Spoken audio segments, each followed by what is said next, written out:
Stuttering calls from high overhead announce that Sandhill Cranes are migrating through Kansas.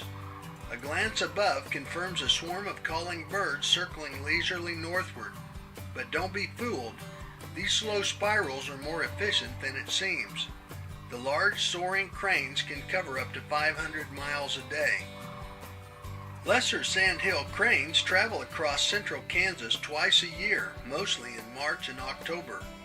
About 500,000 birds pass through, often stopping for a night or two in Kansas marshes along the way. They nest in northern Canada and Alaska and return to winter in Texas and Mexico. Here, their temporary passings mark the seasons.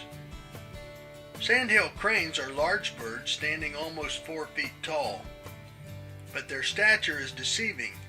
They weigh only 6 to 7 pounds, a little more than twice the weight of a drake mallard.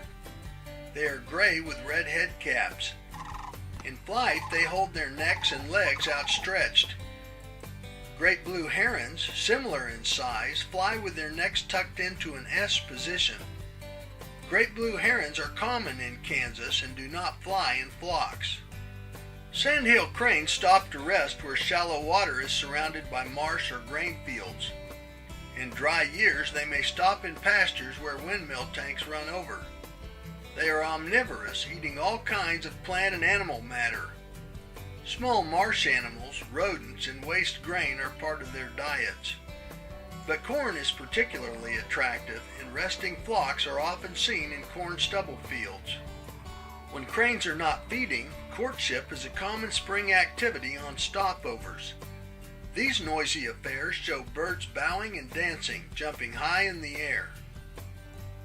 Sandhill cranes are hunted during fall migrations through Kansas. They are wary birds and hard to get close to. Hunting them requires a special permit. They are very good to eat. Sandhill cranes are a beautiful feature of the Kansas spring. They are seen most often in the central third of the state. Visit a wetland in this location during March and early April and see for yourself one of the state's most interesting migrants. I'm Mike Blair for Kansas Wildlife and Parks.